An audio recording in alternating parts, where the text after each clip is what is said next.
Music: picture a family huddled at the dinner table. The atmosphere feels serene at first glance. The meal steams invitingly. Yet lurking below, an unseen strain simmers. Dad lets out an exaggerated breath. Mom dodges glances. The kids chuckle awkwardly, their mirth forced. Abruptly, it erupts. A minor slip, perhaps a tipped glass or an offbeat quip, and attention snaps to a single individual, the usual target for fault, the figure who draws all the household's bottled-up resentments like a storm attractor. That individual turns into the fall guy. If you've endured this spot, you realize the sting lingers far beyond the instant. It molds your self-view, your navigation of life, your approach to every bond that follows. Serving as the fall guy goes beyond mere accusation.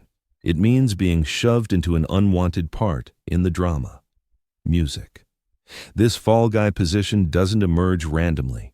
It's a profound mental process that households instinctively form to preserve equilibrium, to stave off breakdown, to channel their buried turmoil toward a harmless outlet. But that outlet morphs into a human being. Music. So what sparks this? Why do households, meant as havens of support and affection, select one member to shoulder the group's shared flaws?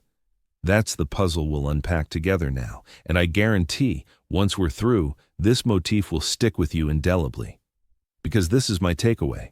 Grasping the mindset behind the fall guy illuminates not only family ties, but broader human connections. It reveals how covert forces quietly steer our existence. And if you've sensed this role in your own life, you'll grasp its raw authenticity, yet also recognize it was never really personal. Consider it this way. All families harbor stress, hidden truths, lingering guilts, money woes, unresolved hurts, silent clashes. Such burdens don't vanish, they demand a destination. Thus, without realizing, families devise a lineup of positions: the favored offspring, the mediator, the overlooked soul, the champion, and finally, the fall guy, the absorber of all the refuse others shun. Experts term this projection. It's the process where someone serves as the vessel for feelings others refuse to confront within. If guardians harbor embarrassment, the fall guy embodies the embarrassment. If the group simmers with rage, the fall guy channels the rage. If inadequacy plagues the home, the fall guy gets labeled the flop. This position acts as a reflector, showing not the fall guy's real nature, but the aspects the family rejects in its core. Yet, the bitter twist? The fall guy tends to be the keenest feeler, the sharpest perceiver, the one who spots the household's reality most acutely. And that's exactly their peril. Their insight risks unveiling what the rest desperately hide. So rather than heed them, the family mutes them. Rather than welcome them, the family banishes them. The revealer transforms into the issue. Envision maturing beneath such a burden. Each rebuke lands deeper. Every look registers as censure. Every triumph you claim gets downplayed or reframed. Gradually, you absorb the label. You begin wondering if you're indeed the flaw, if you're the ruiner of all things. That conviction doesn't fade with youth. It trails into grown-up years, influencing your bonds, your partnerships, your work path. It murmurs doubts during moments of happiness, insisting you're unworthy. But allow me to tease this ahead. Suppose I revealed the fall guy isn't merely the most shunned in the clan.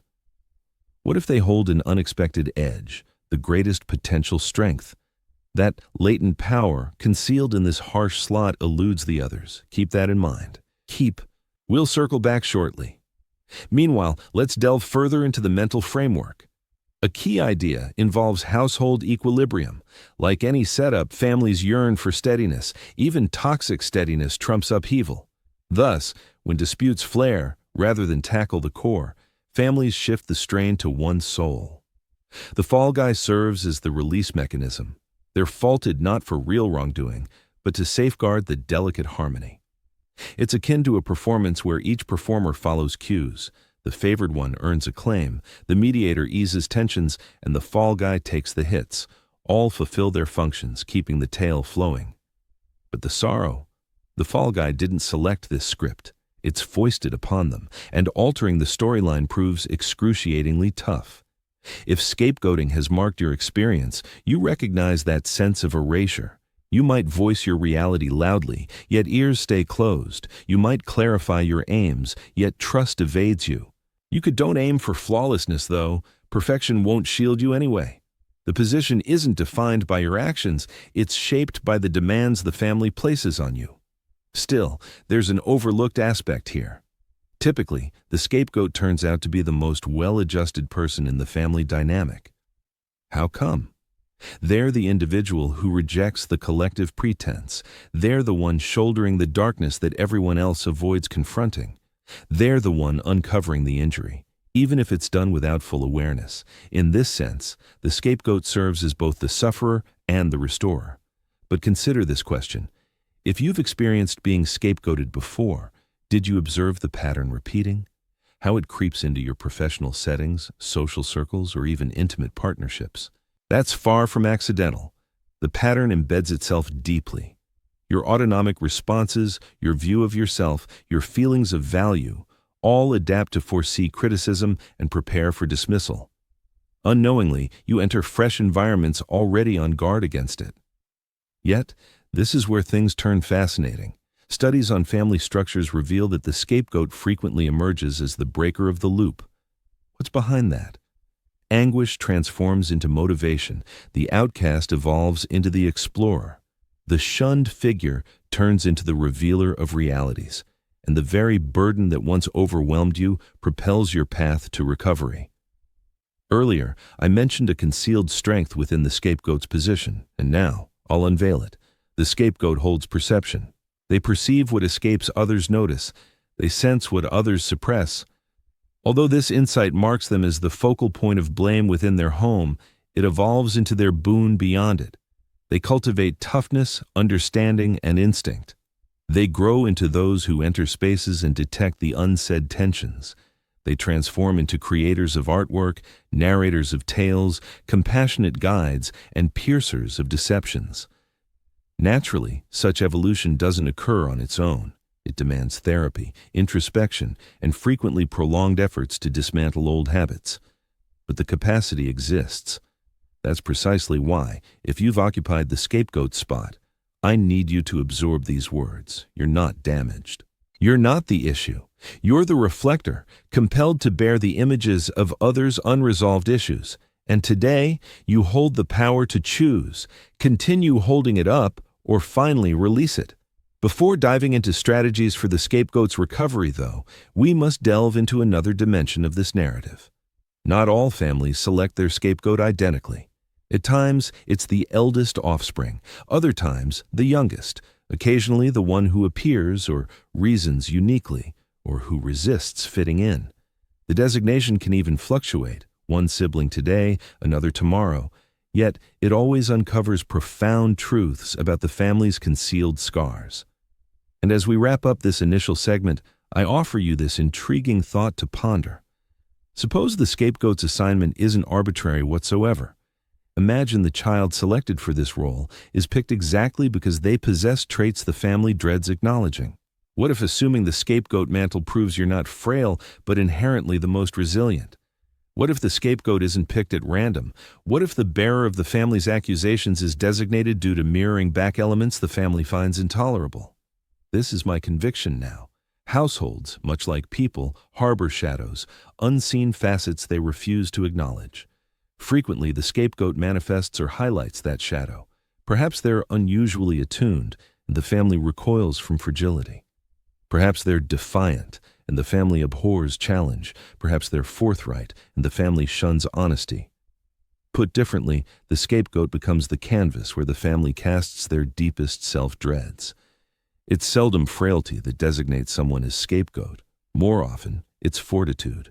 Fortitude that endangers the family's facade. Thus, subconsciously, the family declares, and the child, lacking options, assumes the load. But how does this impact the scapegoat's mindset? To grasp that, we turn to a concept known as absorbed guilt. Growing up branded as the fault, you don't merely push back, you internalize it. You construct your sense of identity around exclusion. Each rebuke validates your underlying doubt. Each miscommunication bolsters the notion that you're inherently flawed, inherently undeserving. Experts in psychology note that kids raised as scapegoats commonly form what's termed a fabricated persona. This acts as a shield, a courteous, compliant, at times excessively ambitious front that conceals the inner turmoil. The fabricated persona whispers, "Ort tu quote tuanor one." Yet beneath, the authentic self struggles to breathe, yearning for the freedom to simply be. And this is the truly poignant element. The scapegoat frequently devotes years, even lifetimes, striving to gain validation from those who assign them the role. They labor to repair they keep striving to validate themselves, to demonstrate their worth, to make amends. Yet the reality is, no degree of validation can ever alter the family's ingrained narrative. The position assigned to them wasn't rooted in honesty. It stemmed from necessity for endurance. Now, allow me to spark another intriguing question in your mind. Even though this might seem discouraging, there's a concealed path emerging from this suffering. And when the scapegoat uncovers it, a profound shift starts to unfold. The very force that once overwhelmed them turns into the foundation of their liberation. Keep that in mind for now. We'll revisit it shortly. In the meantime, consider this additional aspect: how the scapegoat's position impacts life as an adult. Studies indicate that those who once filled this role frequently grapple with setting limits. They might explain excessively, apologize too readily, or linger in harmful connections far beyond what's healthy, all because their inner wiring anticipates dismissal. Conversely, others develop an intense self-reliance, vowing never to depend on anyone ever again. Each approach is a coping mechanism forged from childhood scars. But this is where insight plays a key role. When you recognize that these habits aren't evidence of your flaws, but rather signs of your adaptability, you start to reshape them. You start to perceive that what appeared as fragility was truly endurance. You start to recover the expression that was muted. And here, the scapegoat's latent strength at last emerges. You see, the majority in the family dynamic stay ensnared in patterns of avoidance. The favored child might keep seeking validation through achievements. The mediator might persist in diffusing tensions, yet the scapegoat, the outcast, is typically the initial one to pursue recovery. Why is that? Because the ache compelled it. Banishment drove them toward exploring their own depths. Dismissal required them to seek fortitude from within. Thus, in a striking twist, the scapegoat emerges as the most probable to shatter the pattern. They turn into the disruptor, declaring, quote, "Dis tu."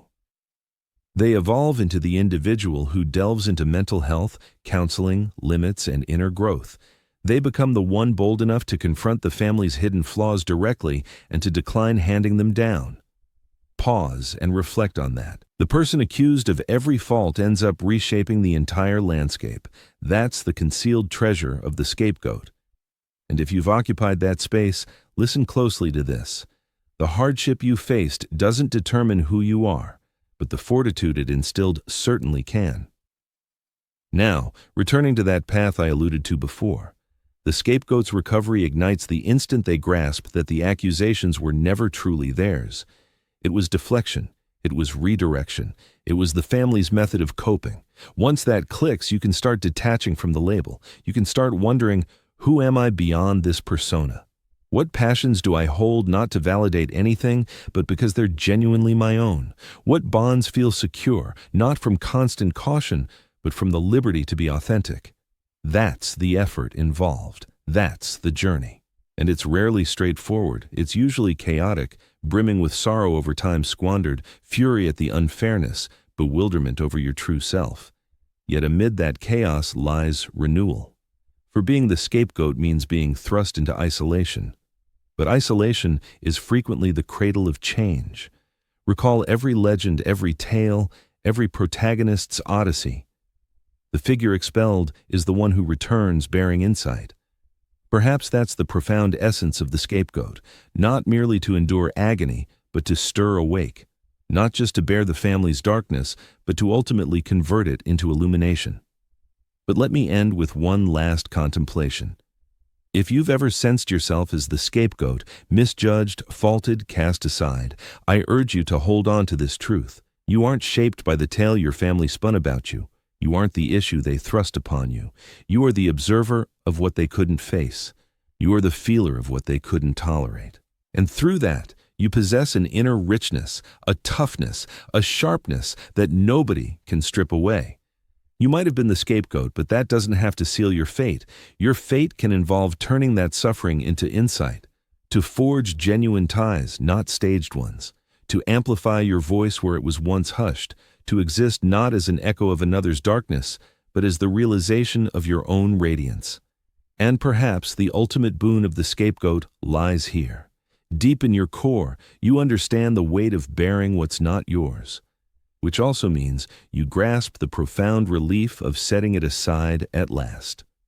So if this resonates, if these ideas seem pulled from your own heart, let this instant mark your start in revising the narrative, in ceasing the chase for affection that was never tied to your value, in exiting the assigned part, and entering the existence that's long awaited you. Because you aren't the issue. You are the potential. And the world doesn't require you to shoulder the fault any further. Society is counting on you to evolve into the person you were destined to become.